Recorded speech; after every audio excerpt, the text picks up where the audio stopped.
Ассалам алейкум. Добрый вечер, приветствую всех. С вами снова я на канале Орти Аслан, на канале Реалити Орти Аслан. Сегодня 26 февраля 2021 года. Поехали, заводи. Как же там было-то? Наливай, разливай, заводи. Так, приветствую всех. Вилпис на месте, Леди на месте, Хамзат Гилаев на месте, территория Март на месте. Все, практически все уже на месте. Алейкум салам, Массарга Аслан Лорс тоже на месте. Шавега Машовель. Машовель, Мокша Довельшо. Так, Маш Волас, Хамзат, Маршал Гиль, Хамзат. Кавказ, салам аслам, салам Кавказ, Вильбасен культа, все звук, видео 10, территория Март. Баркалам. Сразу же сказали, да? Ну, отлично. Отлично, что и звук, и все хорошо.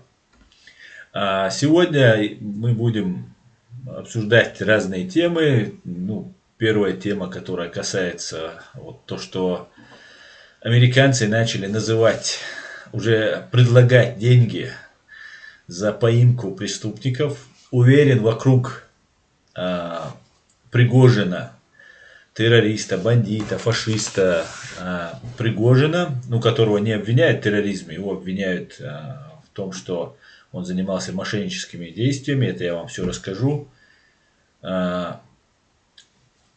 Вокруг него очень много, скажем так, лихих парней, да, которые воюют ради денег, убивают ради денег и так далее.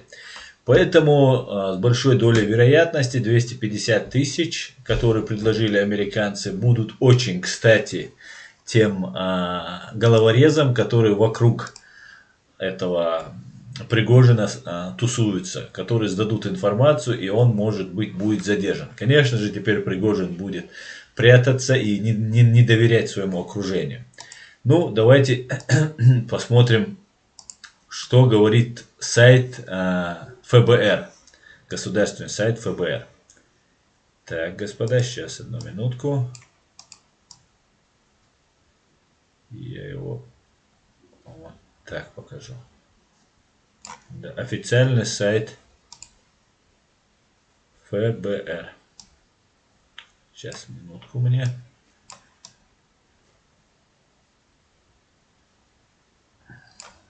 Вот так вот. Как-то так.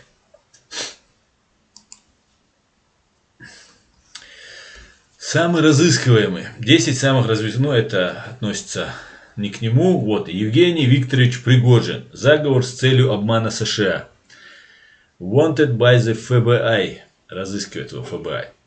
Итак, наш неуважаемый преступник, яйцеголовый, у которого псевдоним Евгений, хотя нужно было все-таки дать ему яйцеголовый. Дата рождения 1 июня 1961 года, место рождения Россия, волосы у него самые что ни на есть лысые, коричневые глаза, мужской пол, раса белый, национальность русский. Награда. ФБР предлагает вознаграждение в размере до 250 тысяч долларов за информацию, ведущую к аресту Евгения Викторовича Пригожина. Пригожин говорит по-русски, связан с Россией, Индонезией, Катаром и Эстонией. Евгений Викторович разыскивается ФБР по обвинению в причастности к заговору с целью обмана США путем нарушения, препятствования, нарушения законных функций Федеральной избирательной комиссии, Министерства юстиции США, Государственного департамента США. Это произошло в Вашингтоне, округ Колумбия, с начала 2014 года по 16 февраля 2018 года. Пригожин был основным спонсором Санкт-Петербургского агентства интернет-исследований. Он якобы контролировал и одобрял их операции по политическому и избирательному вмешательству в Соединенных Штатах, которые включали покупку американского компьютерного сервера, создание сотен фиктивных онлайн-персонажей и использование украденных личных данных лиц из Соединенных Штатов. Эти действия якобы были предприняты, чтобы охватить значительное число американцев с целью вмешательства в политическую систему Соединенных Штатов, включая президентские выборы 2016 года. 16 февраля 2018 года в окружном суде США по округу Колумбия был выдан федеральный ордер на арест Евгения Викторовича Пригожина по обвинению в заговоре с целью обмана США. Грубо говоря, 3 года назад на Пригожина уже выдан ордер. Он будет задержан, как только же он окажется в досягаемости американских правоохранительных органов. Следует рассматривать риск международных полетов. Да? Он летает, имеется в виду. Если у вас есть какая-либо информация об этом человеке, и вы находитесь за пределами США, обратитесь в ближайшее посольство или консульство США. Если вы находитесь в Соединенных Штатах, обратитесь в местное отделение ФБР или по бесплатной телефонной линии ФБР по телефону. Номер вы видите на экране. Я думаю, он виден. Ну, давайте я его зачитаю, чтобы у кого-то не возникли проблемы. 1-800 гудок ФБИ 1-800-225-53-24. Вы также можете отправить свой отзыв онлайн на сайте tips.fbi.gov. Полевой офис, Вашингтон, округ Колумбия. Друзья, я вас поздравляю. Американцы начали предпринимать конкретные меры уже в персонале. Да? 250 тысяч, конечно, небольшие деньги, но оно того стоит, как говорится, оно того стоит.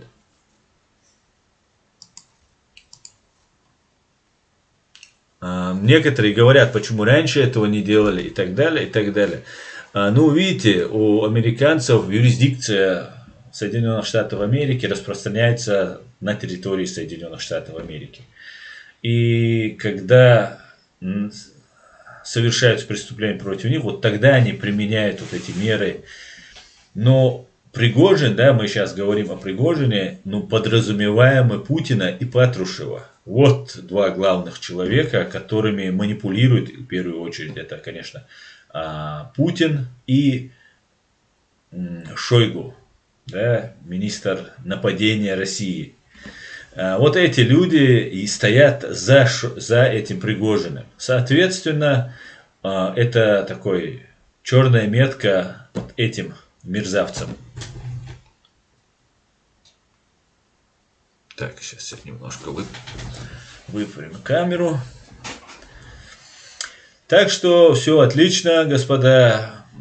Потихонечку на медленном огне подогревается фашистская Россия, руководство этой фашистской России.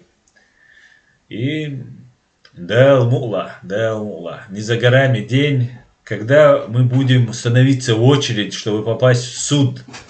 Да, и будем заранее записываться.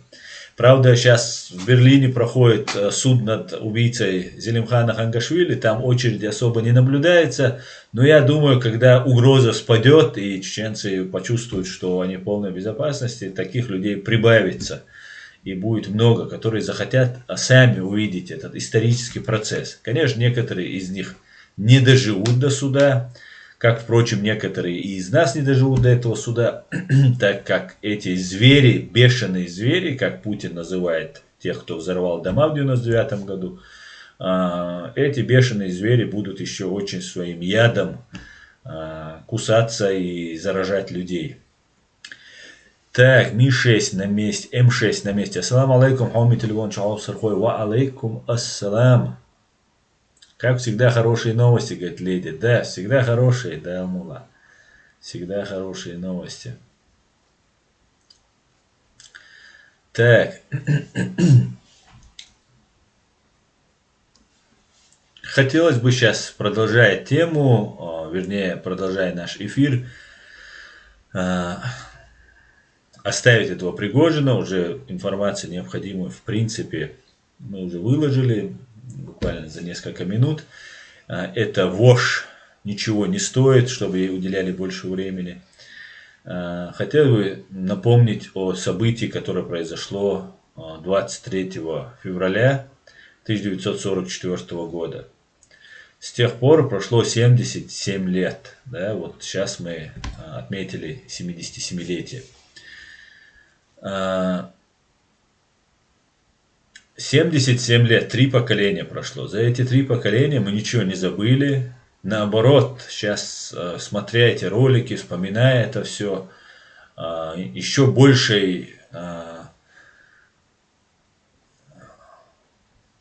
большим негодованием, еще большей недовольством,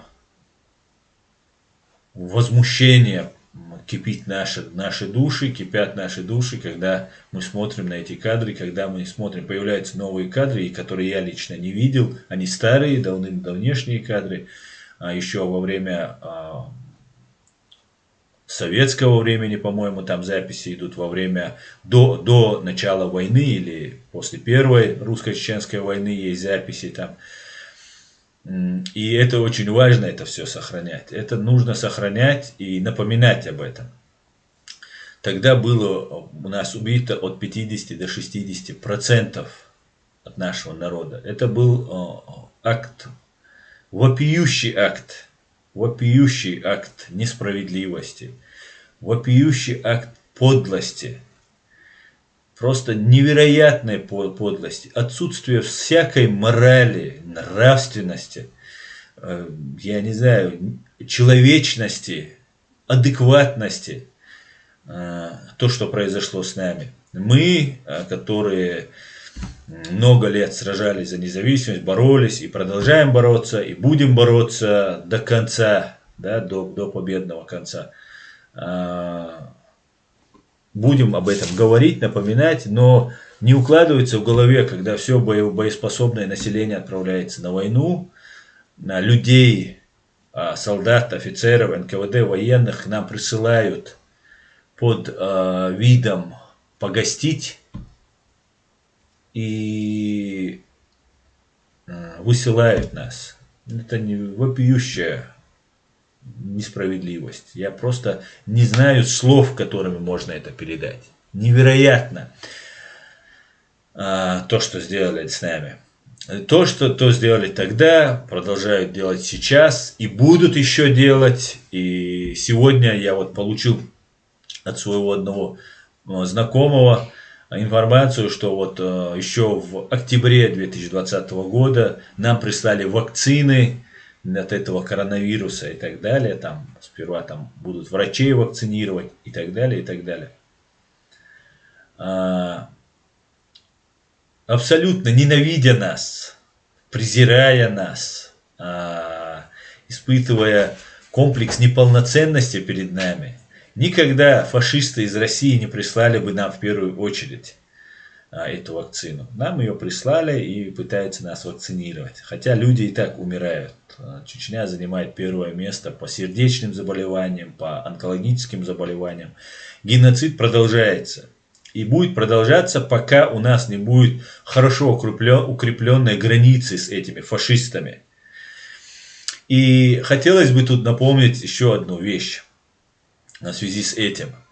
У нас есть друзья, да, у нас есть русские друзья, которые на самом деле друзья, честные, порядочные люди. А есть люди, которые прикидываются такими. И есть такой сайт «Кавказский узел». Его некоторые называют Лубянский санузел. Так вот, вот этот Лубянский санузел, и есть там одна журналистка, я ей тоже давал интервью как-то несколько раз, но каждый раз, когда давал ей интервью, ее зовут Анастасия Кириленко, она как бы друг чеченцев, и она реально была в гостях у Хусейна, Хусейн очень уважает ее, и он будет недоволен тем, что я сейчас говорю. Ну и Платон мне друг, как говорится, но истина дороже. Поэтому я буду говорить то, что я вижу и ощущаю. А если я буду неправ, и где в чем-то я буду неправ, я всегда найду мужество извиниться, если мне докажут, что я неправ.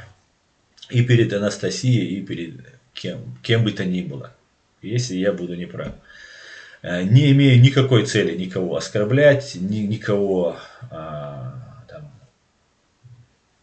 ущемлять как-то, да, говорить на человека какую-то напраслину, которая за ним не замечена. Но если я что-то говорю, и у меня всегда есть на это основание. Если я где-то не прав, конечно же, я признаю свою неправоту. Так вот, 22 февраля на Лубянском санузле вышла статья, большая статья, туда набрали вот всевозможной информации, какую только возможно было впихнуть. Там упоминается высказывание Аптибаталова, который говорил, что у него отец там воевал за нацистов и так далее. Ну, и статья начинается в 22 февраля, когда вроде бы нас геноцидили, да, нас убивали, убили, и об этом пишет «Русская». Это, знаете, как если бы произошел Холокост над евреями, который произошел, реально миллионы людей было убито только лишь за то, что евреи и цыгане, за то, что они евреи и цыгане, только лишь за это. Точно так же, как были убиты чеченцы, только лишь за то, они на своей земле к тому же еще жили. Да, если евреи и цыгане жили хоть они веками, может быть, здесь жили, но они жили не в Израиле, а в Германии. А эти жили у себя на земле, в своей стране, иско 1000 лет они в своей стране жили. Это как если бы немцы приехали в Израиль, устроили бы этот Холокост, захватили бы Израиль, сказали бы, это часть Великого Рейха, и устроили бы уже в этом Израиле. И какой-нибудь якобы друг евреев в день Холокоста, в день убийства евреев, Холокост — это тотальное уничтожение всего живого, рассказал бы, что вот в этой статье у Анастасии Кириленко рассказывается, что 30 человек было заброшено десантников, нацистов, 11 немцев и 19 кавказцев.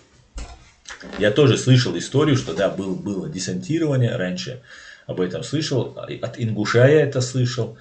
Он мне рассказывал, что есть даже дедушка, был дедушка, который был еще жив, и он от него слышал эту историю, что сбрасывался десант. Возможно, десант сбрасывался не только на Кавказ, там, в Ингушетию, Чечению, а везде сбрасывался десант, и немцы всячески пытались захватить территорию.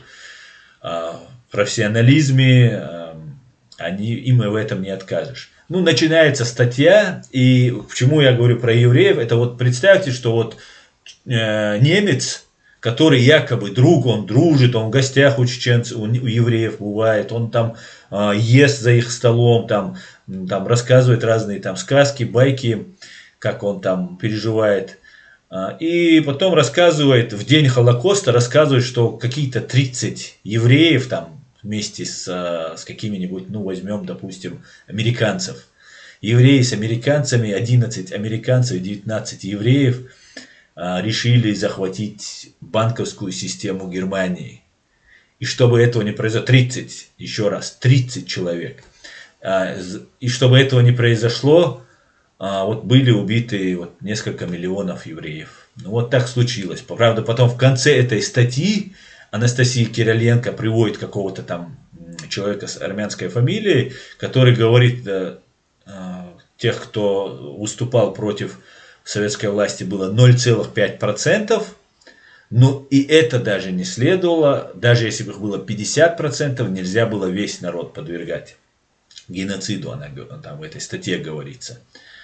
Так вот, нас не 0,5%. И тогда нас не было 0,5%. Любой чеченец мечтает жить свободно. У нас культура, мы все повернуты на этой свободе, да. Мы застраховались от вашей вот этой пропаганды, лжи, обмана в свою культуру, внеся вот эту свободу, да. И это касается не только марш Вохель, марш Оэль, там приходи свободным, там приветствие, уходи свободным, прощание. все у нас повернуто на свободе. И только глубоко изучая чеченскую культуру, можно понять, что чеченец, он до мозга костей свободный человек. Но мы также не хотим жить не просто хотим жить свободно, мы не хотим жить с вами, потому что мы считаем вас экзистенциональной угрозой, понимаете? Угроза нашего существования. Вы неоднократно в этой истории доказывали. Не как армяне сейчас в Азербайджане начали говорить, когда на Нагорный Карабах были события сейчас, что это экзистенциональная угроза существованию Армении. Да? Нет, это не была угроза существования Армении. Никто даже не собирался идти в Армению. А мы реально не просто на словах, а на деле уже неоднократно убеждали, что вы, русские, хотите нас уничтожить всех до единого. И нам нужны гарантии, нам нужна свобода для этого, нам нужны гарантии международного права и так далее. Но возвращаясь к этой статье, хочу сказать. Статья начинается, я ее не хочу рекламировать, но вынужден. Начинается в день соболезнования, когда русские нам должны все соболезновать. Наш друг Анастасия Кириленко сообщает, что некто журналист по имени Питер Ван Хуис с прекрасным именем, для пущей важности которого связывают с Bellingcat. Да, Bellingcat, то я, например, после истории с Навальным отношусь уже не так, как я относился раньше. То есть уже меньше у меня доверие вызывает Bellingcat. Сообщает, что вот этот Питер Ван Хуис, журналист, связанный с Bellingcat, сообщил, писал диссертацию, Питер писал диссертацию еще когда был студентом в каком-то там году, и вот он там нашел такие вещи, что был десант, который сбрасывался на территорию Чечни и Ингушетии. И диссертация Питера называется «Горные бандиты и лесные преступники. Чеченцы и ингуши при советской власти в 1918-1944 году». Вот.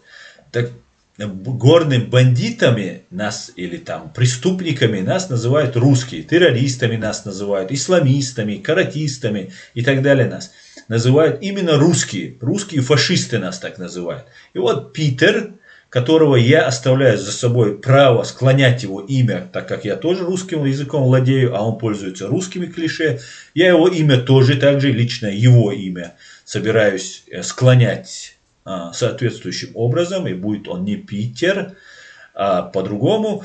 И также весь Лубянский санузел я оставляю за собой право точно так же обзывать и называть горными Питерами и лесными недопитерами. Вот полупитеры в полукедах я вас буду называть. Да? И всех, кто пытается нас вот этим как-то укорить. Это все связано с тем, что мы проявили очень большую активность в связи с Холокостом 44. С днем 23 февраля Холокост 44. Запомните эту дату, запомните это название.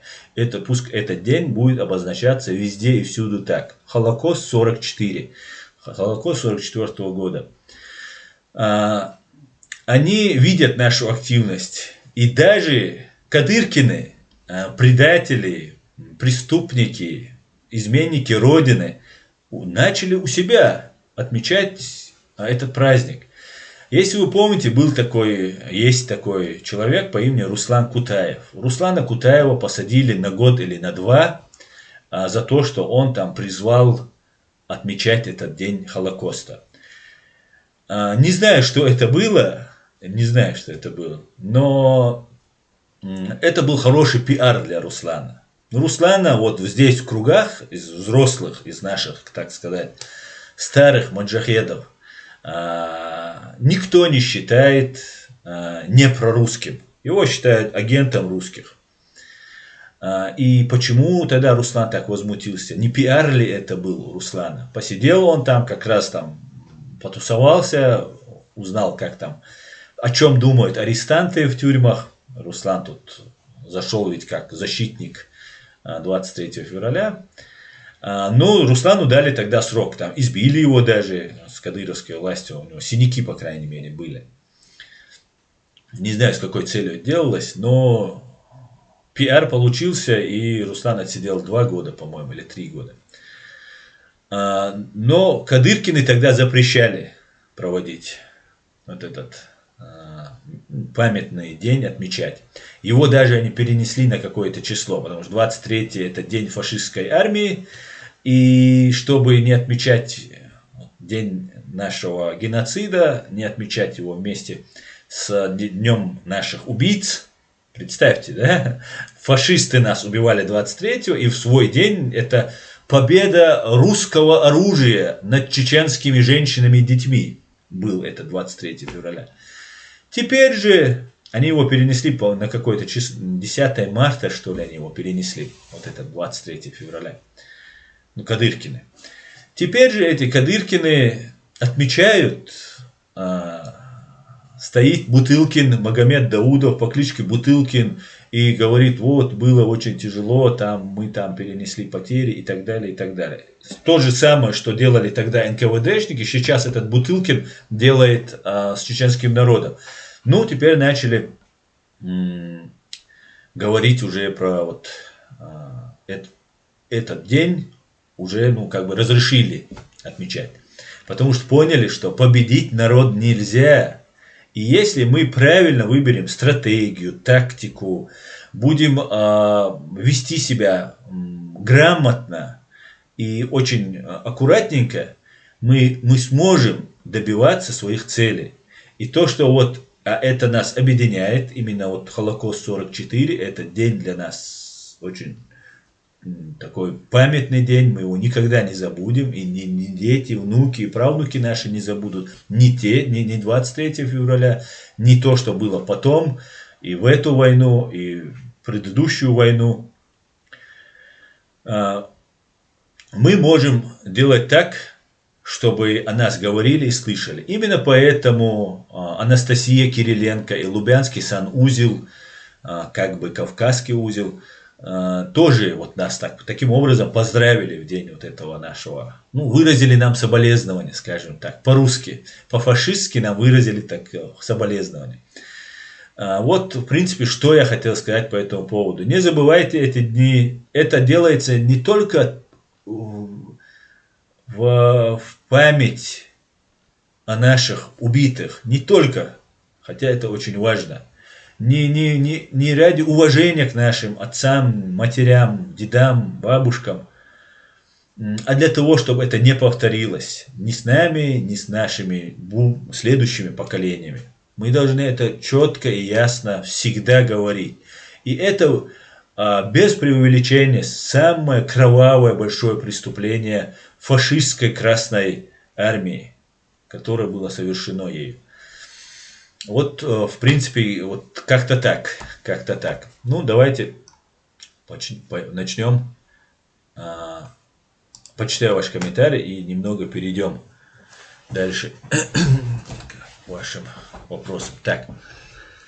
Аул-Хайбах встал в один ряд с Лидицей, Хатынью, Орадур-Сюрглан, уничтоженными в годы войны нацистскими палачами вместе с людьми. Говорит Фриман Антипудинец. Машвор, Фриман. Да, совершенно верно. Машу, Ичкерия, Татарстан, Якутия, Буратия. Секрет Рамтер. Машу, секрет. М6. Добро пожаловать в чат. Не забывайте о конфиденциальности своих данных, соблюдайте принципы нашего сообщества, ставьте лайки и подписывайтесь на реалити, господа. Чтобы этого не повторилось, говорит Чеченский след, да, полностью с тобой согласен. Именно так.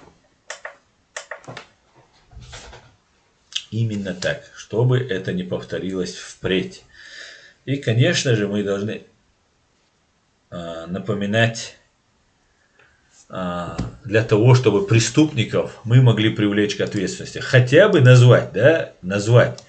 Мы верующие люди, мы мусульмане, мы знаем, что за любое плохое деяние в этой жизни любой человек, я вот в этом абсолютно убежден, понесет ответственность. Неотвратимость наказания, которое должно быть в уголовном праве, в юриспруденции, 100% действует на том свете. А мы, как люди верующие, которые верим в загробную жизнь, жизнь после смерти, знаем, что они понесут ответственность за это. Но даже если в этой жизни им удастся избежать этой ответственности, поэтому нету никакой там ненависти, там, жажды, там, мщения и так далее. Нет, нисколько. Есть желание обозначить преступников. Да, и может быть они умрут. Например, Ельцин умер, да, не понес наказание. Ну и даже если бы он понес бы, ну посадили бы его, ну посидел бы он год, еще 2, 3, 5 в тюрьме и умер бы. Разве этого достаточно? Да, я против смертной казни в принципе. Ну дали бы ему пожизненно, он через 5 лет сдох бы в этой своей тюрьме. Или же там не знаю, кто там. Да даже если бы его казнили бы, ну что это менять? Быстрее он только начнет отвечать там уже за грехи. Важно, чтобы мы обозначили этих людей даже после их смерти. Вот что я хочу сказать. Мы должны назвать имена преступников и увековечить. В нашей чеченской истории русские фашисты, убийцы чеченского народа, должны быть увековечены навсегда. Мы должны плевать на их портреты, чтобы люди знали, что это есть преступники. Преступники, чтобы люди знали этих палачей. В обязательном порядке. Так, пойдемте почитаем ваши комментарии. Ладно. Так, Скрауне. Так, если я правильно прочитал. Литва, місто Каунас, бачить вас и вітає українських сестер да братьев, говорит. Скраюне, наверное. Чеченский след Рязанский сахар. Дорогие соратники и друзья, на моем канале есть некоторые видео на иностранных языках для европейцев и американцев. Без поддержки лайками их увидят немного людей. Поддержите, кто может. Полностью присоединяюсь к тебе, чеченский след. И не просто лайки, распространяйте в соцсетях. Я вас прошу, распространяйте в соцсетях. Этого одного лайка недостаточно. Именно то, что на иностранных языках, пожалуйста, распространяйте. Это очень важно. Важно, чтобы... Вот смотрите, как они на нас набросились. Даже так называемые наши друзья-приятели уже, да, истинное свое лицо показывают. Хотя и истинное лицо я уже как бы для себя уже определил. Знаю я их истинное лицо. Вот этих людишек. Вот как-то так распространяйте. Джахар Дуда. Ассаламу алейкум. Аслан, говорит, YouTube канал. Ва алейкум ассалам. YouTube канал. Так. Аслан, любого плохого ждет истинный ад. Да, Алмула. Да, Алмула. Убийство в Самашках, в Хайбахе — это чеченские Лидицы и Хатынь. Совершенно верно, секрет Румпер. И видите, например, про Лидицы я когда-то читал, слышал, что вот Хатынь, конечно, это более известный такой был. Про Лидицы я не так много знал. И когда Андрей с Инной сделали, вот Курочкины сделали на своем канале НЭП Прага, сделали вот этот фильм про Самашки и сравнили с Лидицей. Для меня это было, ну, очень таким познавательным. И вот видите секрет, вы уже знаете. И про Самашки знаете, про Лидицы, Хатынь вы, наверное, знали раньше. Хотя и про Самашки, наверное, вы, может, тоже слышали. И вот такие вещи нужно оставлять в памяти навсегда. Навсегда. Мы должны навсегда запечатлить это. Это очень важно. Так, Хамзат Гила. От убийства меня сдерживает страх перед Аллахом, говорит Хамзат Гила. Совершенно верно. Хилмашчер, Аслан, шек дамавал горан жопдал дизердон дüniyana эгарта иншаллах. Дал мула, Хилмаш, дал мула. Дал мула. Витаю, Украина, Литва. Так, Фриман антипутинист. Растаял дымом в небесах. Покой людей, боясь нарушить. Аул по имени Хайбах. Господь спаси убитых душах. Души в языках огня поднялись в небо. Пепел с прахом стучится в сердце у меня тенями жителей Хайбаха. В сердце у меня тенями жителей Хайбаха.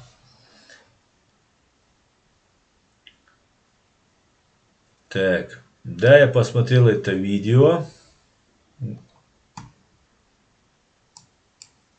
Там был один фрагмент, где его кто-то рисует. Хотелось бы узнать, кто это. Не понял? Чингисхан. Взрывы домов в Буйнакске, Волгодонске, в Москве, в Рязани – это белый конь для Гитлера от чеченцев. Ну, типа да. Типа да. Совершенно верно, Чингисхан. Взрывы домов. Так. Мажда Дамашволь. Вольник. Аслан, гни до конца. Да, мула, вольник. Я надеюсь, мы будем это делать вместе, поштать. Аслан Лорс, Аслан, русские сделали все возможное, чтобы два чеченца не доверяли друг другу. Как думаешь, что нужно сделать, чтобы русская политика не прошла? Говорить об этом, выявлять об этом. Знаете, я не хочу все вещи говорить, которые я здесь вижу, которые здесь происходят. Здесь происходит, и в нашем обществе происходят странные вещи. Очень странные вещи. Если я начну про все говорить, может показаться, что я как бы такой весь правильный, весь такой этот, а вот они неправильные. Я не могу понять некоторые вещи. У меня нет объяснения некоторым вещам. Я не хочу явно списывать это на то, что это коллаборационизм или измена, но я вижу вещи, которые мне трудно объяснить. Я пытаюсь объяснить, я думаю, ну какая-то это, наверное, супер спецоперация. Вот, например, вы знаете, что Путин, да, слышали, наверное, что Путин работал в Германии и там в каком-то доме дружбы, что ли, да, он находился. Где-то он там председатель Дома дружбы, если помните, когда стена разваливалась, там есть такая легенда, сказка КГБшная, что Путин вышел один к толпе разъяренных немцев и там сказал, что это русская собственность. Он находился в Дом дружбы, такое здание какое-то. Еще Навальный вот недавно тоже этот Дом дружбы показывал. Так вот, в каждой стране есть эти дома дружбы. Это КГБшные свои притоны, где они там проворачивают свои дела. И есть русский дом, так называемый. Русский дом. Вот мне кому вопрос этот задать, я не могу понять, я не знаю сейчас. Если я начну это все говорить, мне скажут, вот там, ты что тут, больше всех надо и так далее. Да, мне больше всех надо. Мне надо, чтобы перестали, вот доверие между нами возникло. Вот, Аслан, Лорс, я тебе хочу рассказать. Первое, что мы потеряли, это доверие между нами. Вот, например, есть один чеченец, который живет в Берлине, который культурный центр сделал в русском доме. Вот он там обучает детей каким-то, может, каким-то чеченскому языку, танцам, там еще чем-то. Вот все об этом знают. Все об этом знают. Я об этом уже своим друзьям, близким сказал. И все об этом и так без меня это знали. Вот у меня вопрос, как это так? Отец этого парня, который там снимает это помещение, с Ахмедом Закаевым за одним столом сидит. Они все сидят за одним столом. Вот у меня вопрос, как это так? Еще таких много вещей. Вот тогда у меня не бывает доверия. Как я могу верить таким людям? Как я могу рядом с этими людьми стоять где-то на митинге? Как я могу делать? Как это вообще получается? Вот у меня вопрос. Я, может, чего-то не понимаю, может, это супер такие политики. Когда я начал что-то здесь разбираться, мне говорили, ты ничего не знаешь с умным видом. Там, вокруг Ахмеда Закаева есть один человек, он мне говорит с умным видом, ты многого не понимаешь в политике. А так как человек я образованный, когда учился, знаю, что я мало что знаю, так как я учился и знаю, что еще много чего осталось, что я не знаю. Я думал, это, наверное, раз так говорит человек, значит, он что-то знает. Но потом выясняется, что и он ничего не знает. Но для чего-то он меня как бы останавливает. Чтобы не лезь, это типа спец цахунядин, цахунядин, минядин. Сокичват. Сокичват. Сохардить волер, согунак, хуль, со больше всех нужно, хуль, сохал тузик агенту аль. Я начал говорить тузик агент. Мне говорят, нет, Тузик. Все говорили, что Тузик агент. Я говорил, Тузик не агент. Подождите, это и он пострадал. Я за него писал, я за него там видео снимал, обращался там, делал. Мне все говорят, вид, а я агент. Я начал копать, выяснять. Потом этот Тузик начал меня обманывать, врать мне нагло, провоцировать там разные вещи. Я-то думаю, я с чеченцем общаюсь, а я с вшом, с клопом с русского ватника, оказывается, общался. Ну, я пока не убедился сам. Много-много мне пришлось раскопать, чтобы прийти к тому, что да, мои товарищи, мои соратники были правы. Что да, это вошь с русского ватника. И вот, когда ты начинаешь говорить, никто не говорит ничего. Это нас не коснулось, кроме твоих близких. Остальные все делают вид, что это их не касается. Да, у меня вопрос, а почему они этот вид делают? Почему раз цадош альш должен мадует? Вместо того, чтобы меня на его уровень опускать, цадош альш должен. Но если я начну конфликтовать, я же могу не только с Путиным, с Кадыровым, с ФСБ, с ГРУ, которых имя даже произнести боятся. Эти супервоины, которые здесь там возомнили себя супервоины. Не все, конечно. Массайнаца был больше, был набушен, с которыми я сейчас уже не общаюсь. Ну, как бы, вот оттуда и теряется все доверие. Ты не можешь понять, что происходит. Ты теряешься, думаешь, а как же так? А не оставить ли мне этих прекрасных людей в своих вот в этих каких-то суперполитических играх, там, я не знаю, что здесь происходит. Вот поэтому у нас нет никакого доверия. Я, например, человек, который абсолютно всем доверял. Мне достаточно было по-чеченски со мной заговорить, и я готов был с этим человеком на край земли пойти. Я теперь уже даже, мне люди просят помочь, я не хочу им отвечать, я не могу сейчас это делать. Я своей деятельностью, прямой правозащитной деятельностью не могу сейчас заниматься. Потому что уже я вижу многие непонятные вещи вокруг себя. Кто мне, например, это мое потерянное доверие восстановит? Кто мне в этом поможет? Никто не собирается мне в этом помогать, никто. Ну, кроме моих близких, опять же, людей. Вайнюк, а Берт Байнек. Берт, Хусейн Ниселер. Берта Конституция Ахельбиз. Конституция 92 года. Цути хабая без Берт. Как наш Джахар, основатель, один из главных основателей нашего государства, Джахар Дудаев в 92 году заложил Конституцию, мы должны вот на этой Конституции у нас должен быть Берт. Остальное все это нас разъединяет. У нас не Берт, у нас доверие должно быть. Мы тогда доверяли друг другу во время Джахара. Тогда вот элита собралась вокруг Джахара. Эти люди победили фашистскую Россию ценой неимоверных потерь, ценой гибели самого Джахара, сотен тысяч людей погибших. Мы победили, потому что у нас было доверие друг к другу. Когда меня меня вот Дугазаев Тимур и два его товарища заказали, там получили от ФСБ, от российского посольства, видимо, указания. Это потом будет ясно. Ко мне вот этот человек, киллер, обратился, и мы с ним разговаривали. И я удивлялся. Я не знаю, Хаху опыт хилла эйла растет общение. Отцел тишам боч, хамухля, соха цатишарис. Я делал какие-то вещи, которые грамотно я пытался делать. Какие-то вещи, которые он не мог понять.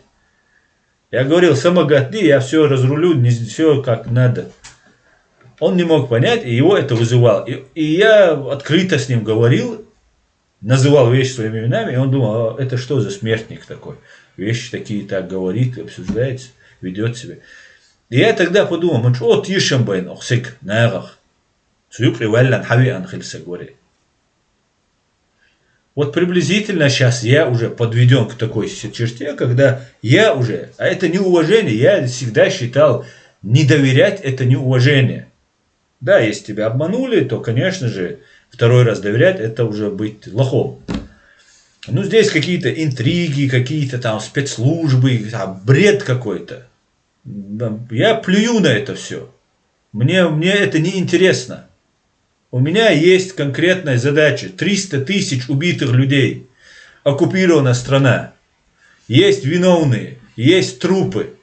Есть оккупированная страна и продолжает убивать людей. Массово убивать. Казнить, душить, травить. У меня есть конкретная задача облегчить эту ситуацию. А в лучшем случае, да, деоккупировать свою страну и посадить на скамью подсудимых преступников.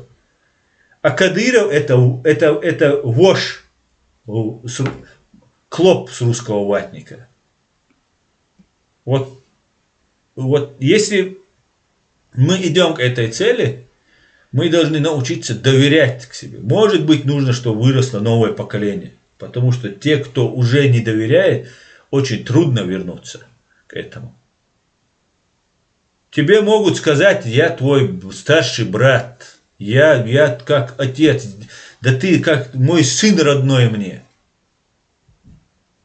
А потом, когда с тобой происходит какая-нибудь ситуация, да, такой у меня получается сегодня стрим, такая исповедь. А там тебе говорят, нет, ты там самое, короче. Ишт Аслан, вот такая вот у нас ситуация. Вот тешам бойной нюхир. А и тешам метба без. Не нужно 100 человек, 1000 человек, 10 человек достаточно. Но чтобы эти 10 человек, ну желательно, чтобы 100 было. Но даже 10 человек, знающие, что они делают. Абсолютно надежные. Не родственники, даже если их убьют.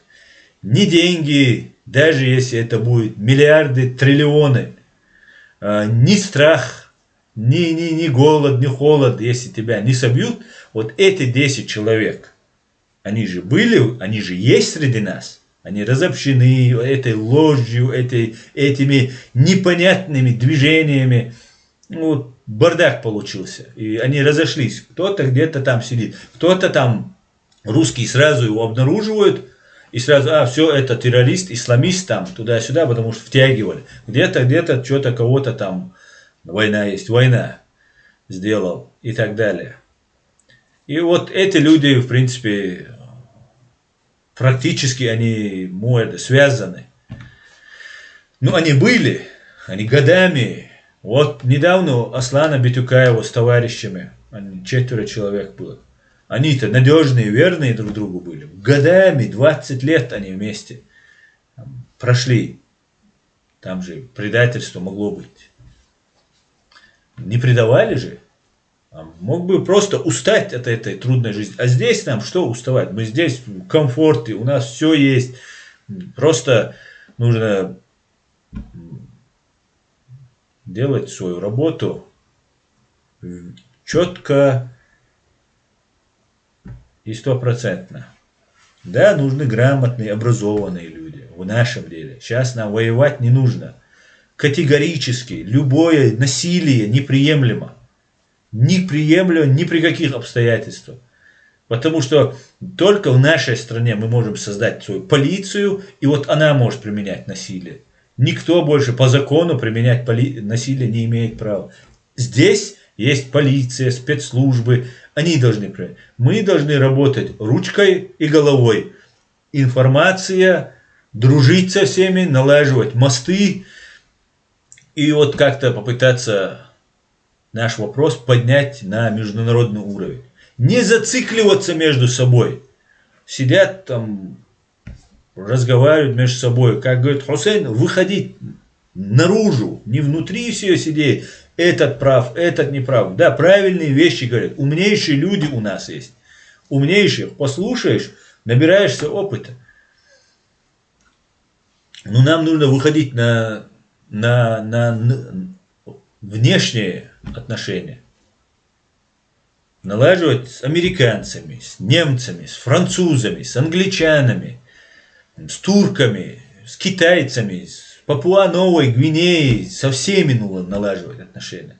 Находить нормально достойных людей во всех народах. На всех языках говорить. Ну и так далее, и так далее.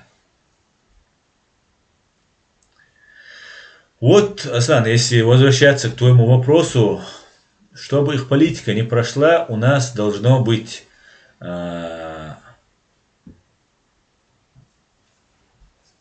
группа людей, да, правительство оставим. Ахмед Закаев там выполняет задачу сохранения флага, сохранения нашей государственности. Как только мы увидим, что Ахмед Закаев там не справляется своими, мы скажем: Ахмед, ты не справляешься. Пока справляется. Но Ахмед один. Да, у него много людей вокруг, но никто не выходит. Не выходит на публику, не говорит, не разъясняет. Вот смотрите, Адат. Есть такая организация. Это все игра слов, это спецоперации, которые проводятся. Что вот мы меняем флаг нашей организации там, и так далее. Тем более Масхадов уже убрал этот флаг, потом в конце говорится этой статьи. Пишут, какие-то провокации идут. И не ведется никакая работа. Когда начинаю вести ее я, или там, мои соратники, на нас обрушивается поток грязи, на нас начинают там угрозы, нам начинает это. В конце концов, рано или поздно они же добьются, они же до нас ведь тоже много людей убили, посадили там, и так далее, заткнули по разным возможностям. Но дело-то не может закончиться ни на мне, ни на Хусейне, ни на Ахмеде, ни на ком. Оно должно продолжаться. Это дело не мое. И не Дудаева оно было. Оно народное. И даже не этого поколения или 2-3. Это тысячи поколений, сотни лет это идет. Десятки поколений, сотни лет это идет. Мы должны четко доносить информацию, распространять информацию, правдивую, честную информацию. Мы должны быть верными, надежными. Вот только так мы можем сделать.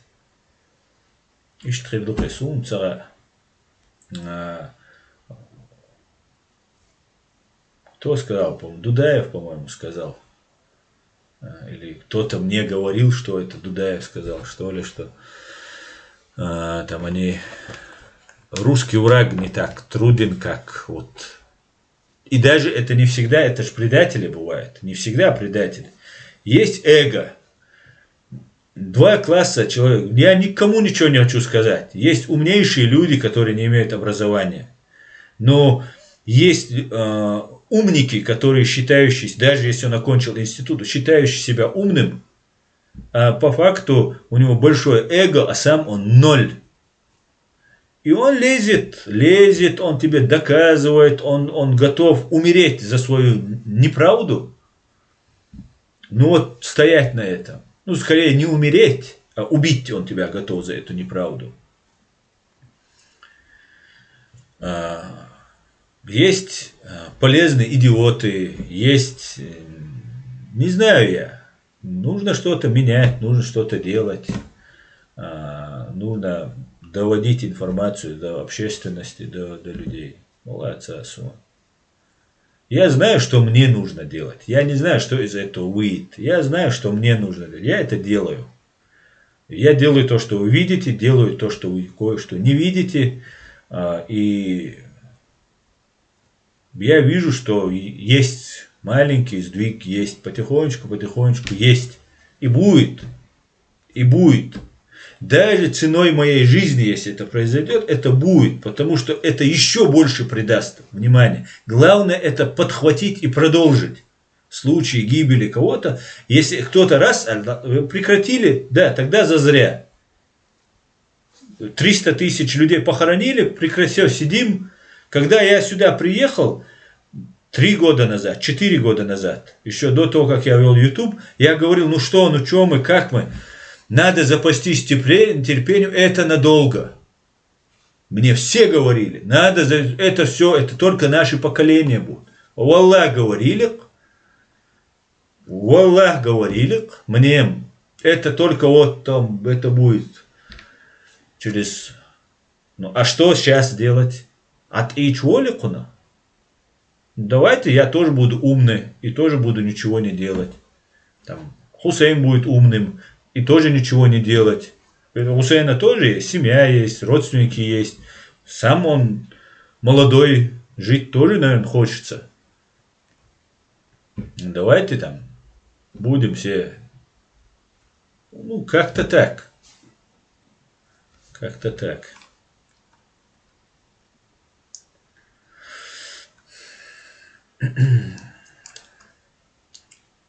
Так, Пехмобиль, вежери.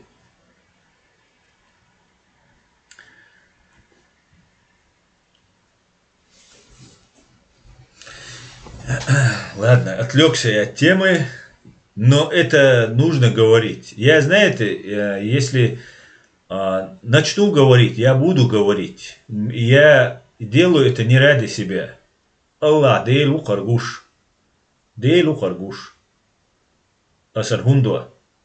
Арсун кунак пайдхул. Ясагергал чна кунак пайдхул. Из китчун масана шунаха. Но дегаведа Аллах кунак кай ажи кастада. Куна базар хилла. Дуккани куна базар хилла. Саца непонятно, он что куза. Непонятно, да суни. Объяснение есть сухуман. Я асад ах. Дег да ирду. Сайн хагуш дег ир. Дати ишт. Бях мобил инт ирвал. Ал. Суега бörsel 16 euro. Ama iş duy. İş da ala euro. Börsel euro 16 euro. Harumет я хунду. Да, ты ошибся. Есть ошибки, а есть преступление на грани с ошибкой. Ошибка на грани преступления. Или явное преступление. Явное это отдельная тема. Измена, предательство это отдельная тема. А есть ведь не предатели, есть ведь искренние люди, искренние, которые считают, что ну кого-то, кем-то движет эго. Ассо, я тут. Ладно.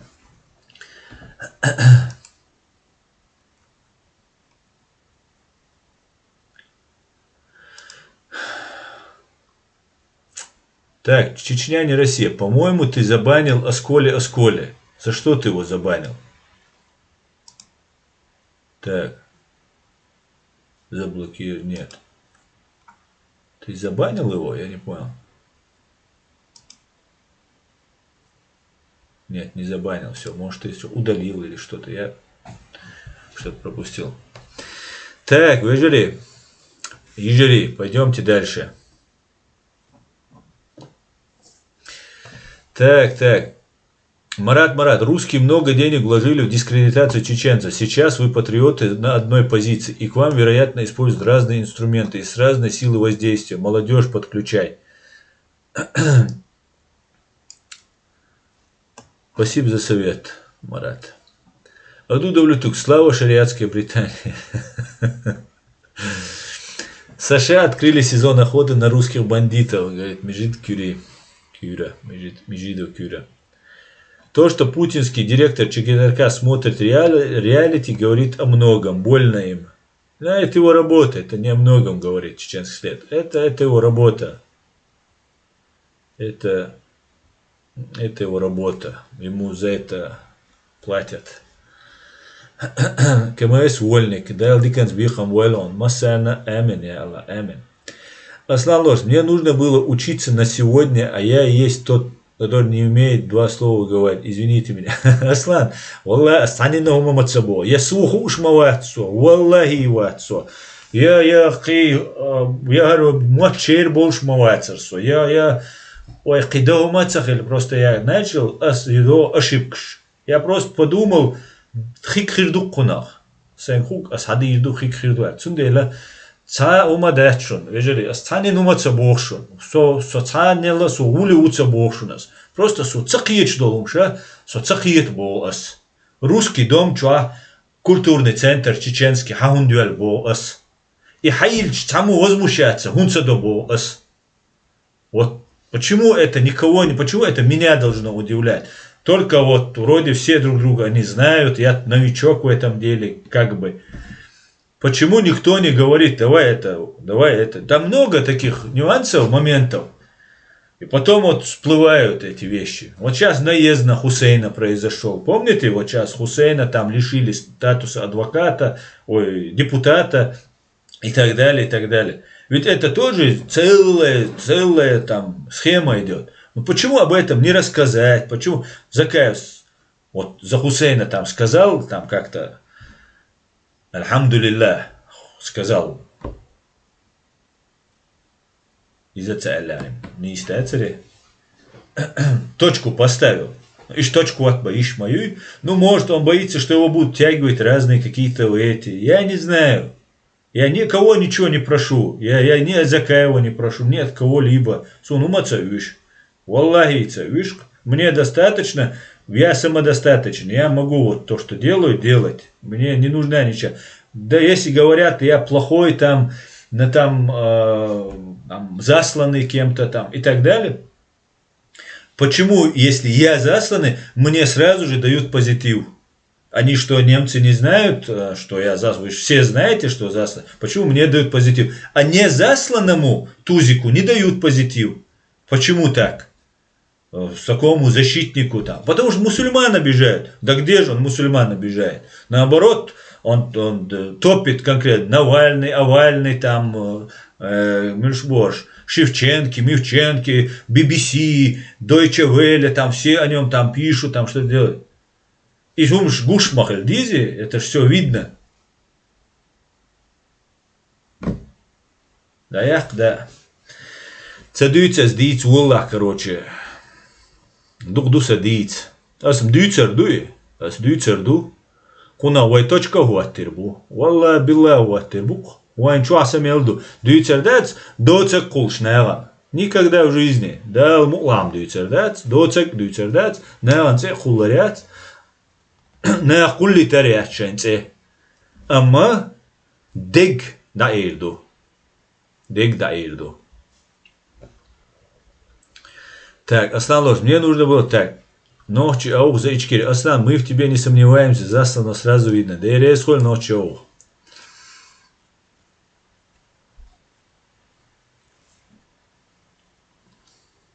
Так. Иншаллах, я умру с ичкири в сердце и с шахадой на уста. Дай алмулла, Хамзат. Дай алмулла. Чечня не Раша, бывает, брат. Так. Чечня не Россия, скоро... Маждада Хамзат репостнул ваше видео. Спасибо, секрет Трумпер. Или Трампетер. Иман внутри сиди. Это обо всем говорит. Асан, я вижу, ты чем-то недоволен, Закаев. Может, пригласишь его еще раз. Я понимаю гордость и все такое, но ради разрешения недопонимания в народе стоило бы задавать ему вопрос. Нет, я не недоволен Закаевым. Я не Закаевым. И кроме Закаева здесь много людей, которые вокруг Закаева. И Закаев как-то сказал, вокруг Докки была агентура там и так далее. Докка не был агентом, но вокруг него была агентура. Я в этом почти уверен. Также я уверен, что и вокруг Закаева есть эта агентура. Закаеву я верю и доверяю. Да, Алмула. И как только я перестану доверять, я ему это прямо скажу. Так, США открыли сезон охоты на русских бандитов. Жаль, что нет таких личностей, как Рейган, который указал бы место Рашки. Ну, будем надеяться, что Байден будет на место. Так, Иса Мидеев. Основа, выпей водички и успокойся. Процесс продолжается. Полезные идиоты сами потеряются в походе. Да? Я абсолютно спокоен, просто я задаюсь вопросом, я общаюсь со своими товарищами, со своими соратниками, говорю свои мысли. Для этого существует этот блог, в котором я пытаюсь доносить информацию до людей и свои мысли. Поэтому я абсолютно спокоен. Потеряются, будем надеяться. Все, чеченский след. Чечня не Россия, понял? Да. Я смотрю, вроде бы он свой, ты его взял, забанил. Эдам Гендаг, ассаламу алейкум, масак, ассаму, духалде, мокш дуйшу, Аллах, это будет, ва алейкум салам, дик адал бухаста.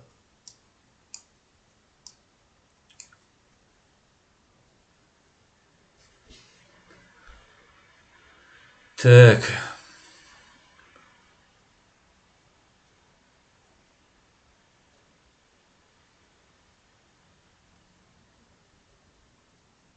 Братан, Аслан, тебя казахи слушают. Салам алейкум, казахи. Аслан, все правильно ты говоришь, просто иногда у тебя мозги кипят. Да. Я за самый справедливый шариатский суд в Швеции. Батиля, чтинаба. Я не понимаю, как можно было, да, в этот кафирский суд идти. Аллилуйя. Так, Луквотч, Пригожин довыделывался. Желаю удачи джигитам в охоте за головой этого путинского ублюдка. Луквотч, присоединяйся. Он не только джигитам горе принес, он многим приносит. Пригожин вообще, наверное, к джигитам не имеет никакого отношения к горю джигитам.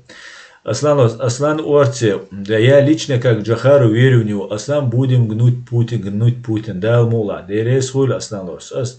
Дешум дадза. Умаца Иша, да виж бробу Апти Вацуев.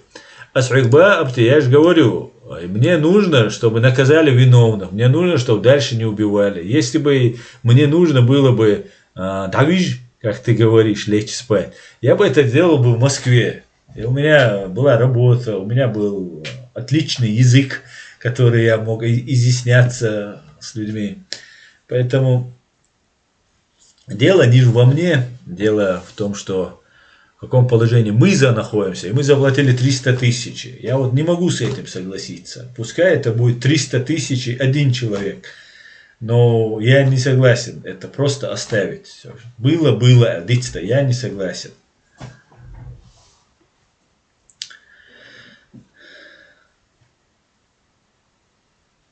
Ярик, ты сегодня на России сахарок рязанский посыпали. Че случилось? Опять что-то взорвали?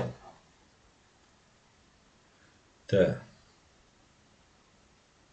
Guten Abend, Аслан, говорит мистер Икс. Спасибо. Аслан, в любом случае необходимо, чтобы Закаев пообщался с народом, чтобы задали вопросы. Он же отвечает на вопросы некоторых блогеров. Пригласи. Оставь на пока в стороне гордость. Как найти? Ты опять к тому, что про мою гордость. Да дело не в моей гордости. Дело абсолютно не в этом. Я не знаю, если я буду бегать и просить, он же смотрит мои эфиры, да? Он смотрит мои эфиры, я в этом убежден, и он прекрасно все знает.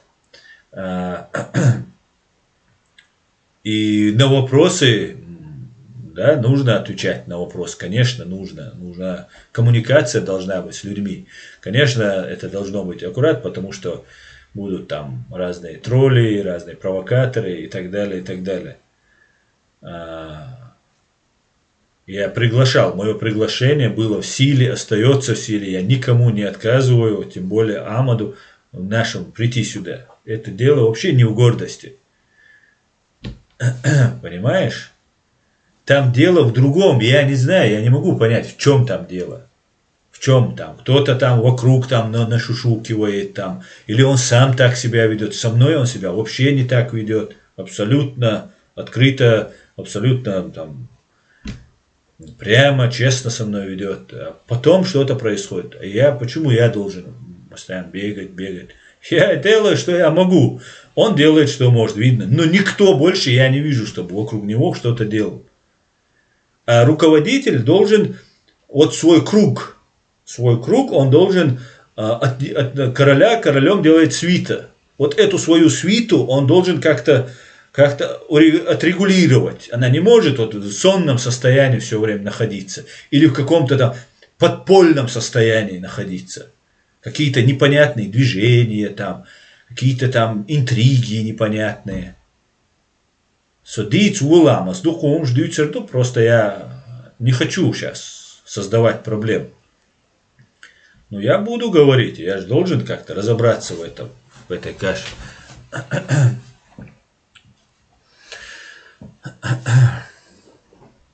Мила Юрьевич, вам респект, Аслан. Спасибо, Мила.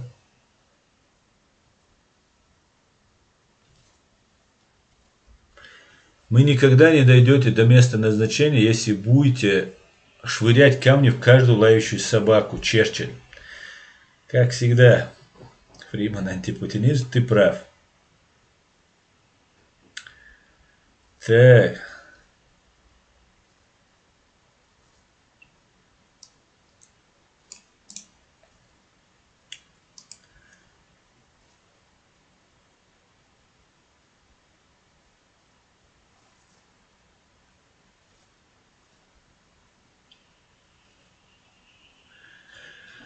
Абарг Асан адеш долчуна итолде хечер дешхилче хок дини хочер децер вай улкш.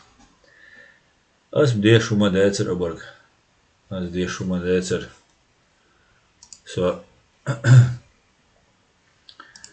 Ну, в целом, та ситуация, которая у нас сложилась, в том положении, в котором мы сейчас находимся,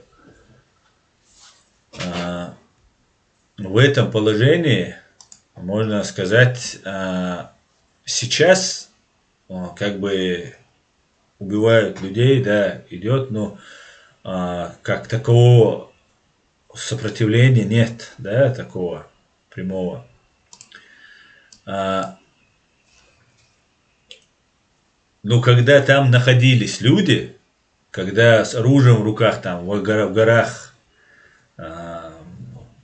еле в плохом положении находились люди, то тогда тоже не велась работа, недостаточная работа. Айсум одинаться бошнос, валлахи, айсум динамацы, а здесь вообще я даже не напрягаюсь, если честно, я даже не напрягаюсь.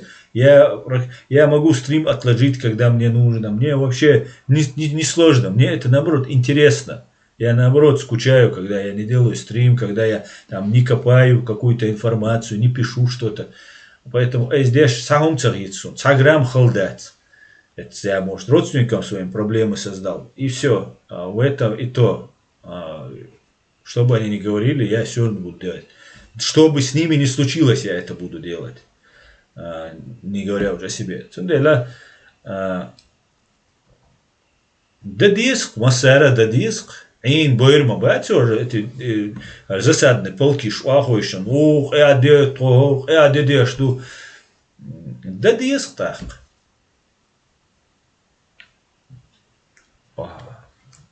Эй, сум динаца бохшунас, валлахи, цамат мег, валлах цабох, и мадейш. Просто ходыщец, кто за кого, чтобы тут было понятно. Четко, гарару. Ваш бац, никаких связей, ни с кем. И вот так должно быть. Раскибу, войду, все. Кида дать. А когда там Дудаев, который дружил с министром обороны Советского Союза, потом России, там Шапошников, Варис Мильварис, который там, я не знаю, командовал там эскадрильями и полковниками, генералами, которые у нас дома были, который знал Там их поименно и много, и им обязаны, они ему были там, и еще там какие-то у них там были дружеские, еще что-то. Он какие-то с ними там дела делал, это одно. И он первый человек, первому человеку это можно. Он руководит, он руководит. А когда вторые, третьи, четвертые, десятые начинают какие-то там интриги, какие-то что-то делать, я понимаю, что я проиграю, если я буду с ними, с этими спецслужбами российскими. ГРУ это будет, пускай они даже на чеченском говорят, ФСБ, БИАЦ, СВР, Масанюишцель. Я знаю, что я проиграю, потому что мой ресурс и их ресурс несопоставим. Это как пойти в казино. Ты всегда проиграешь, потому что у них ресурс больше. И поэтому я предпочитаю сразу сказать, это русский агент, это, и все, и не подходите ко мне. А если кто-то, который чуть меньше меня опыта имеет в этих делах, не работал с этой системой, не видел эту систему,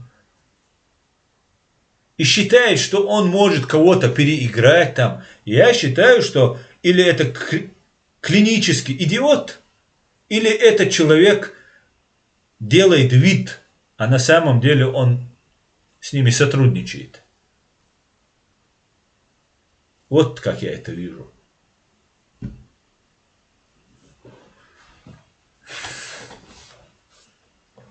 Нужно как-то никаких контактов, ничего не должно быть. Если эти контакты есть, за это должны ручаться определенные люди. Должны там стоять. А какие-то, что случилось с Басаевым? Басаев тоже контачил, он там с ними переигрывал, что-то делал. В конце концов, Басаев проиграл. И какие действия предпринимал? Пошел в Дагестан. Да, спас людей, был вынужден пойти. Все равно бы русские напали. Никто с этим не спорит. Я это утверждаю, что русские напали в любом случае. Что бы было бы, как бы не было бы. Хирдар. Ну а как в итоге это как выходит? Беслане чего, о школе чего. Потом, когда он погибал, Мухалев, как это все? Все вышло боком. Да, мы переигрывали, потому что Бог на нашей стороне. Явилась истина и сгинула ложь. Воистину ложь обречена на погибель. Он выявляет их ложь, но все равно результат-то был. Потом как получилось? Закупил какие-то ракеты, там что-то. Опять же у кого-то как-то. Да, он как-то должен был действовать. И то это был первый человек. Никаких с ними не должно быть контактов. Никак, не близко. И самое главное, мы должны быть полностью прозрачны друг к другу. Так у нас получится, тишем.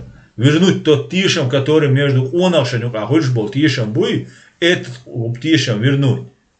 А не думать, он это сказал, чтобы потом мне это сделать, а я ему сейчас это сделал, а потом это сделал. Какие-то там непонятные вещи. Ладно, мистер Икс, Аслан, dank dir habe ich sehr viel über den Ersten und Zweiten Tschetschenienkrieg erfahren. Пожалуйста, что я могу сказать? Буду разъяснять, как могу. Я не очень хорошо знаю немецкий язык, но я понял, что ты говоришь, что то, что я даю информацию, она тебе помогла за 2 войны в Чечне узнать. И я говорю на русском, правда, я не знаю, если ты пишешь на немецком, как тебе, мистер Икс, это удалось, но рад, что я смог прояснить и разъяснить тебе, хоть тебе, другим, хоть как-то.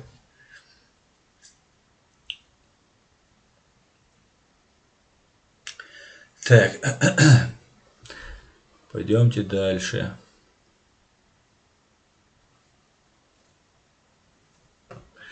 Россияне, США враг России. Кадыров постоянно США враг. Игиловец, США враг мусульман. Боже, храни Америку. Может, да.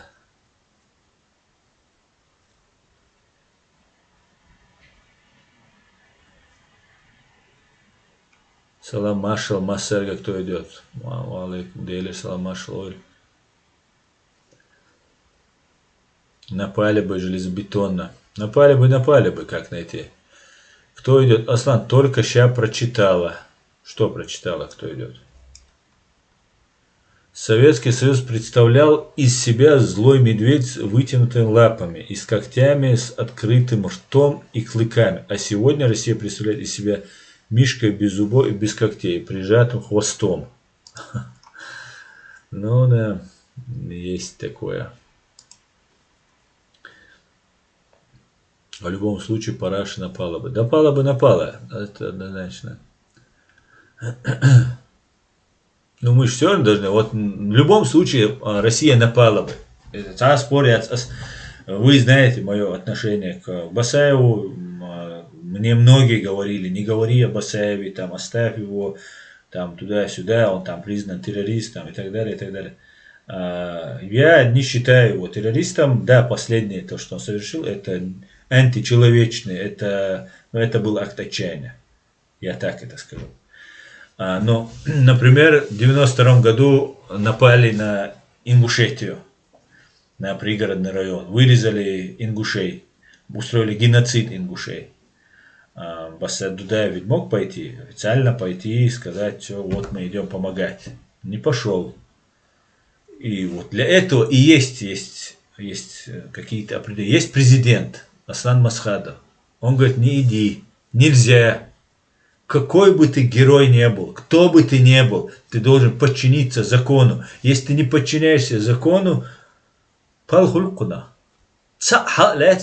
Вот посмотрите, почему они начали Кадыров, портреты везде. Почему, знаете? Показать Западу, миру, что этого человека поддерживают.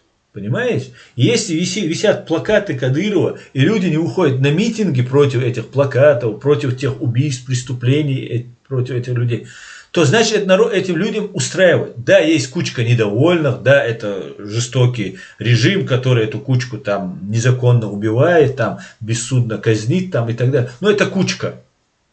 Как только мы начинаем говорить, что мы там хотим что-то недовольное что-то высказывать, тогда вот на нас начинают обращать внимание. И вот точно так же нам нужно нашего одного лидера, Закаева Ахмеда, вот так поддерживать. Но и Закаев Ахмед должен сделать. Он делает, но он должен какую-то коммуникацию с людьми наладить. Если не сам лично, какая-нибудь пресс-служба должна быть. Там еще что-то, как-то что-то должно быть. Мы же не можем вот так находиться все время. Я не собираюсь жить все время в Германии, в Европе. Я вернусь в свою страну, свою деоккупированную, и в городе Джахаре я буду жить.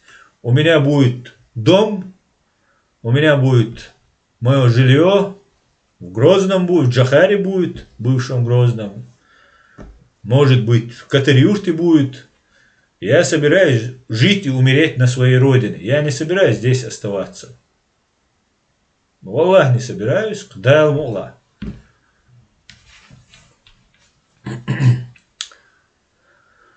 Но для этого нужно что-то делать. Россия будет в радости, чтобы ночью народ вышел против рака как демонстрация. В таком случае означает, что ночью тебе подчиняется РФ Конституции и следует ее закон. Да, но не слова. Конечно. Но нужно выходить не против Кадыркина, а нужно выходить против оккупантов. Уберите оккупантов. Уберите 100-тысячное войско с территории Чеченской Республики Ичкерия. И посмотрим, будут эти Кадыркины там или нет. А остальное все, это же болтовня. Вот им что мы можем сказать. Мы должны выходить против русских. И специально это делается. Появляются какие-то блогеры, как грибы после дождя. И все Кадыров. Кадыров, беги ума дочься, какая проблема йочсан. Ну как так? Со Кадыров, диковац. Вот кто меня смотрит, знает, но многие не смотрят и думают, что я там, говорят там, что я Кадыровым засланный там и так далее. Я не заслан Кадыровым.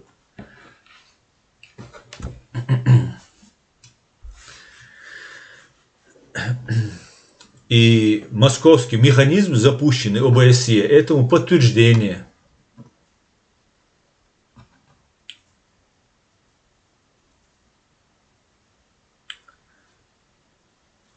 Как-то так. Аслан, русских клопов, оказывается, много в Европе. Много. Аслан, я сам с России, но с 90-го года в Германии живу, говорит мистер Икс. А, ясно. Смотрящий. Аслан, долго еще ждать развала Раски? Если ждать, то долго.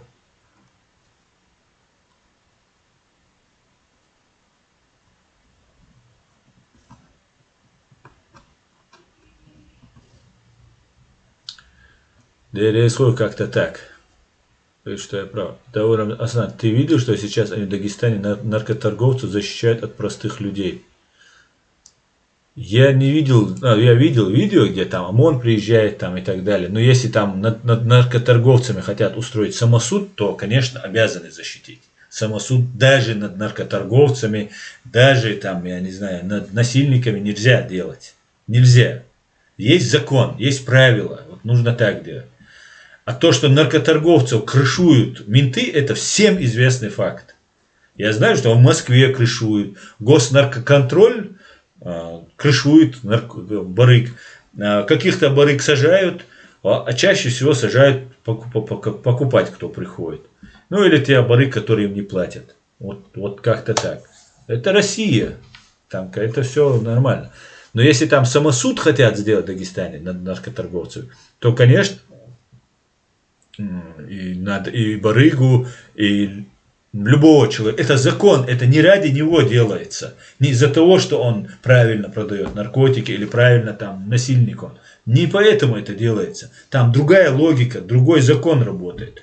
Просто если ты сделаешь над этим, завтра сделают над другим, обозвав его таким. Понимаешь, нужно разобраться.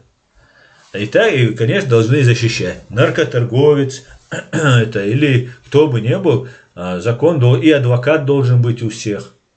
Кто бы он ни был, какой бы преступник он ни был. Чтобы он мог полностью правильно защитить свои права.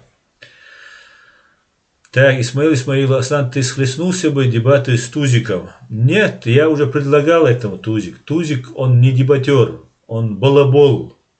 Это засланный агент. Я миллион раз говорил ему, давай поговорим. Публично, не публично, лично. Он никогда не будет со мной говорить. У него нет шансов. Это ноль. Это засланный балабол, которого прислали. Но они делают большую работу, потому что у них большой ресурс сзади стоит. Вот Адат. Этот Адат сразу начинает Кавказ-центр рекламировать. Руководителем этого Адата, оказывается, является сынулька там, какого-то там судьи. А судьи это не меньше преступники, чем ГРУ. Не меньше, если не больше. По-моему, судебная система и судьи это самые большие преступники. Не только вот в оккупированной Чечне, в России. Это вообще, я не знаю, как этих людей Бог вообще держит на этой земле. Молния должна попадать каждое утро, с утра до вечера в этих судей. Какие-то они становятся. Так что дебаты, Тигуамуац, Сага.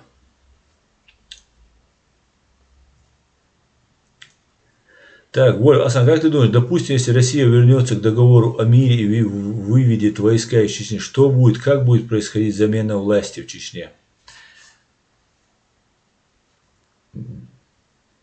Я не знаю, как будет. Я об этом много говорил, сейчас неохота.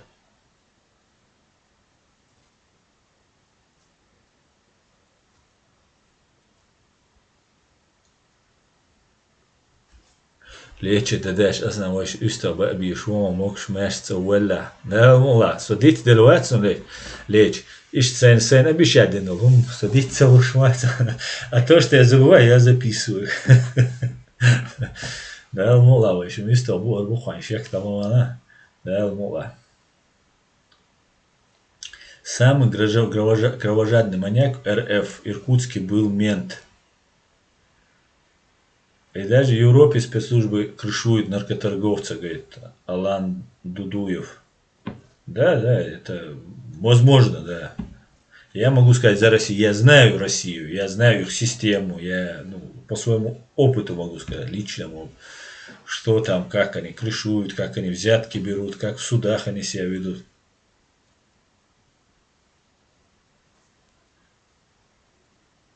Презумпцию невиновности никто не отменял. Да, чеченский след, совершенно верно.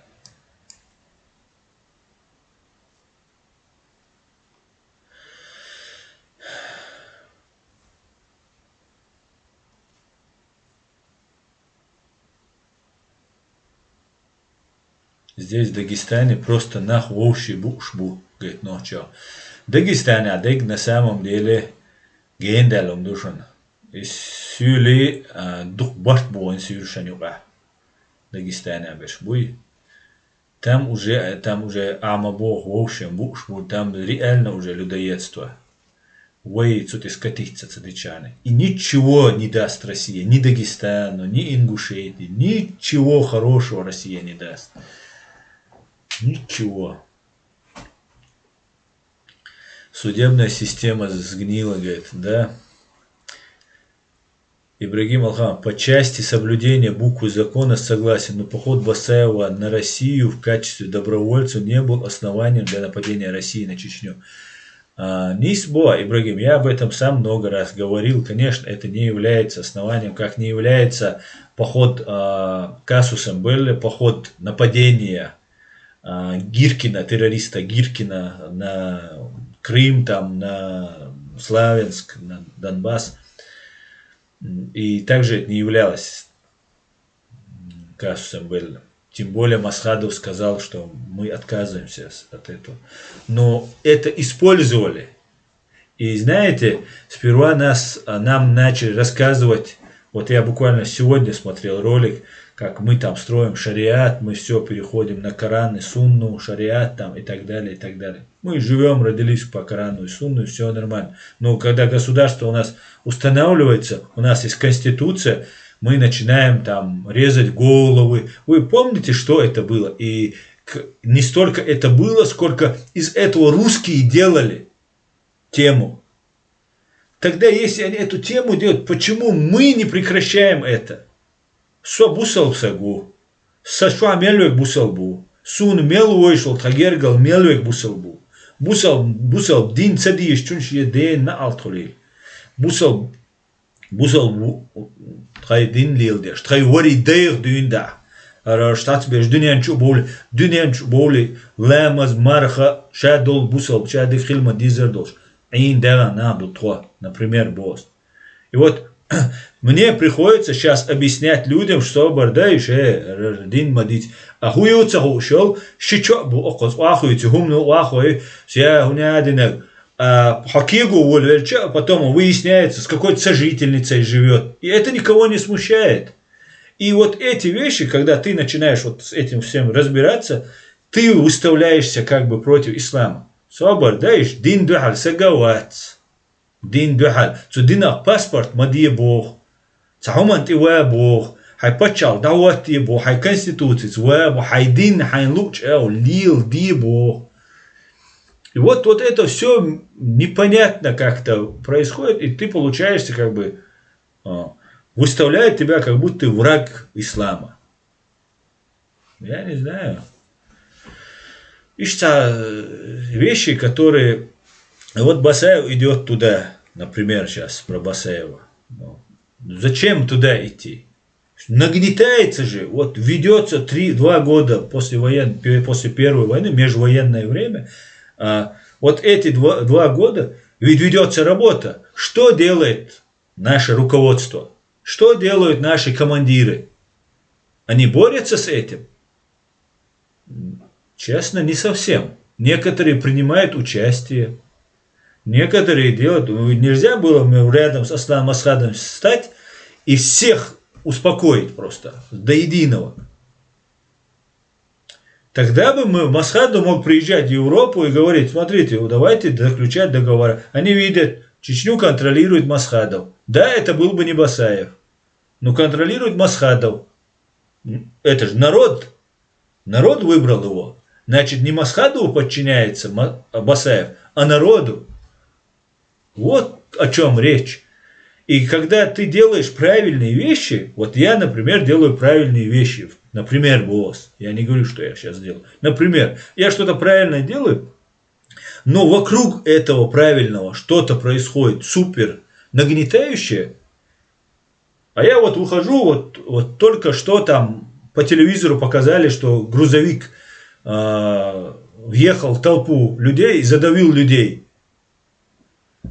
И вот происходит, и тот кричал Аллаху Акбар, там, то все, и вот его там убили, потом 20 роликов показали, как они там за джихад, как они убивают там кого-то туда-сюда. Это все произошло, я к этому никакого отношения не имею, но это произошло. И в этот момент у меня настало время намаза. Я становлюсь и делаю намаз. Я же ничего плохого не делаю. Я делаю то, что даже в этой конституции, вот в этом основном законе Германии прописано, что мне разрешено делать, я делаю. Но как это потом выглядит? Контекст, время, вот о чем речь идет. А против нас работает главный враг мусульман, самый главный, вековой, тысячелетний враг мусульман, Россия. И мы как-то должны подумать, ведь ингуши были не менее родные нам, чем дагестанцы, когда Дудаев не пошел в Ингушетию. И его прекрасно понял Аушев, все прекрасно понимали, почему он не пошел. То же самое поняли бы, если бы не пошел бы туда. Потом какие-то встречи, какие-то деньги, какая-то это. Цаннизам те адацейт. Иду азбо. Со цаннин бех был швац. Цаннин бех был швац. Со ценуй суди куйца бог. Газу те адахел рамбуиш. До конца ще нау ачех был бы дал си дуэльце дал газу от обалды. Просто нам дальше надо как-то подумать, как себя вести нам теперь. Мы будем так себя вести? Будем, не будем? Тогда мы будем находиться в том положении, в котором мы находимся. И будет еще хуже. Посмотрите, что они делают. Там во Франции кому-то голову отрежут. Безоружному человеку. Абсолютно. Который вообще ему ничего не сделал. Просто за какие-то карикатурки какие-то. И это все на нас сказывается. Нас депортируют. 23, 24, 25 из Германии депортируют людей. Вот февраля. В день депортации 1944 года. Совпадение? Странно. А может это такой жест доброй воли показывает? В Австрии то же самое депорты идут. Здесь реально людям нужна помощь. Реально люди преследуются. Их выдают. А здесь есть люди, которые сидят и ездят домой, там, делают дела, открывают в русском доме себе офисы, чеченское это. А это чеченское связано с нашим правительством. Получится, если так. Через одного-двоих уже связан получается. А немцы-то не дураки, например, если немцы. И французы не дураки, и австрийцы не дураки. Дураков нет вообще. Государство у них есть, у нас нет государства, мы не смогли свое государство оставить, а у них оно есть, и они видят. А я тут с венами на шее там доказываю, хацар курахули, нет, смотрите, нас там убивают. А мне вот так берут, листок показывают, кучу вот такой. А что вы на это скажете? Показывают вот такой, ну, сколько, 10 листов. И каждый один лист, например, вот здесь, вот столечко написано, один вот такой лист.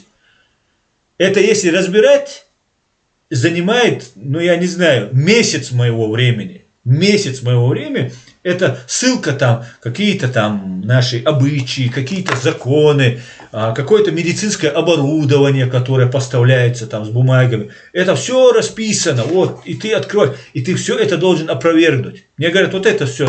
Вы можете опровергнуть? Это для нашего суда. Российское посольство предоставляет. Медицина есть отличная, там, права человека, все нормально, там, и так далее, и так далее. Потом там нам рассказывают, какие мы исламисты, потом нам рассказывают, какие у нас там убийства чести бывают. Дух кугун штук тига. Дегаду доцагаду, цидинаду, хаздинаду, титоганду. А что я могу-то? Я как Дон Кихот против ветряных мельниц получаюсь тогда. Только мне это одному нужно, больше никому не нужно. Они все видят, они смотрят, говорят, вот такая вот ситуация.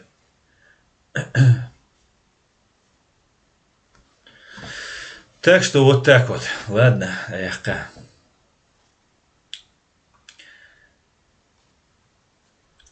Так, мы уже 1,5 часа, уже мы минут, час 40 говорим.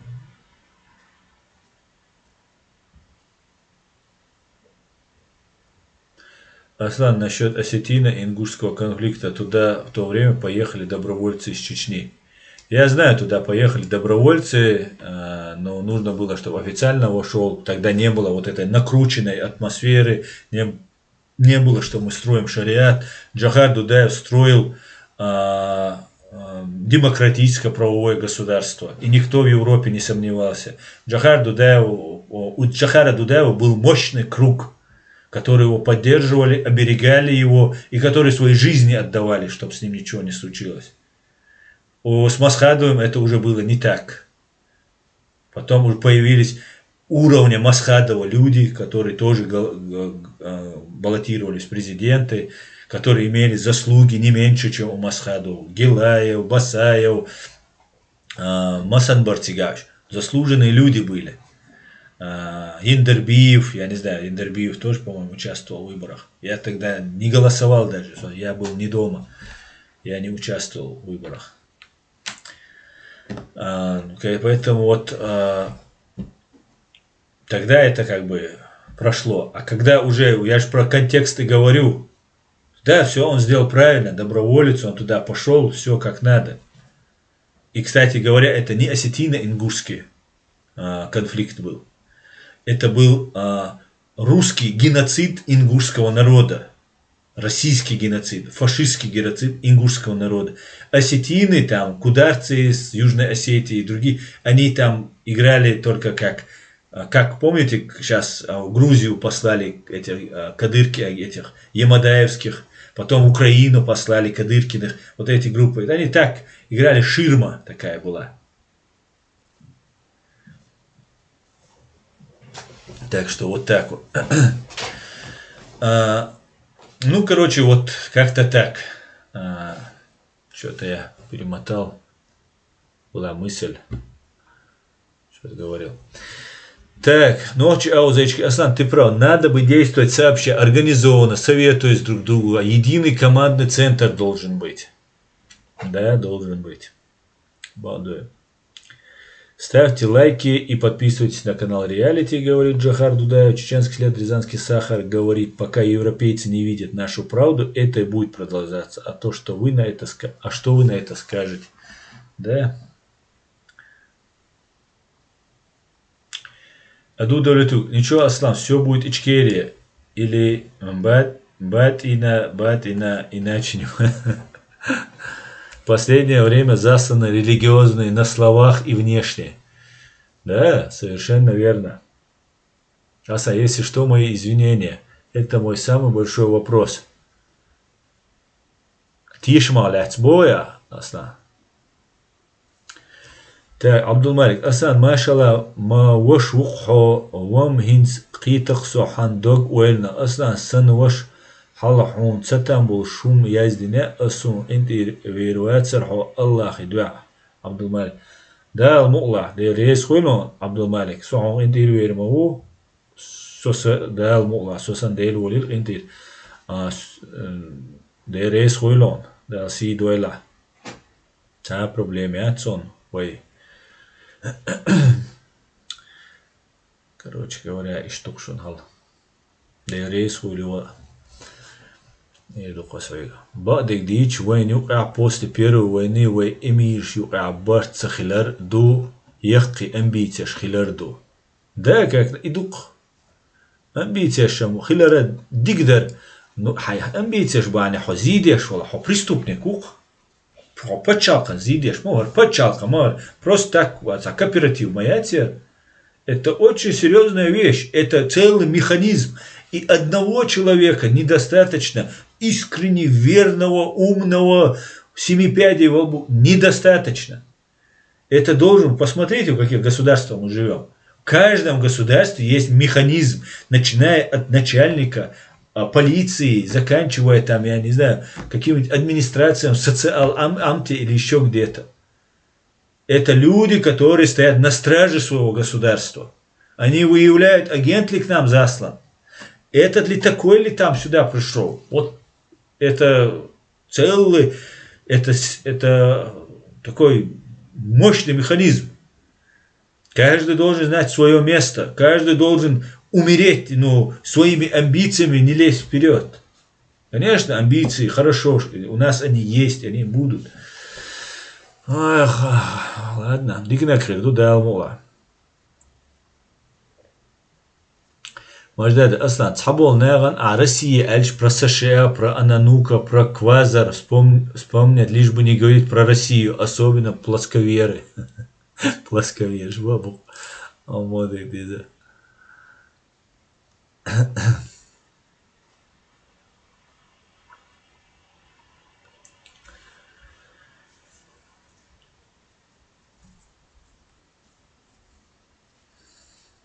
Маждад просто Аслан, мы жили. Исмаила, лучше тебе не писать здесь. Где мы жили, да, я знаю, где я жил. Приятно очень, что ты пишешь и ты себя выдаешь. Если ты находишься в России, это у тебя каждый должен о своей безопасности сам беспокоиться. Я предпринимаю максимальные меры, чтобы вас не светить. Но я не могу сделать так, чтобы вы не писали, где вы, откуда вы, кто вы. Вот у тебя фамилия, может, это и не твоя, но...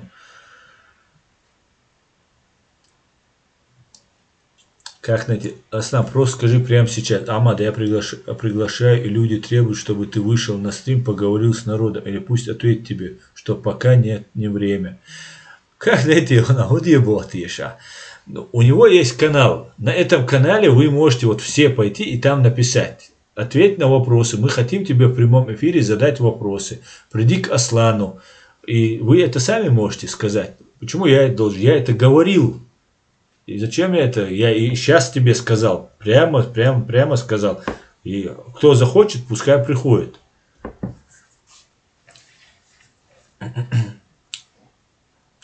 Зазам Джидашвили. Аслан, если Россия уйдет из Кавказа за 24 часа, возьмем весь Цхинвальский регион и Абхазию. Заза, я нисколько в этом не сомневаюсь. Абсолютно. Абсолютно не сомневаюсь. Эта алкашня разбежится просто, когда Россия уйдет. Так, господа. Аслан, Рим давил германцев. И где теперь он? Да.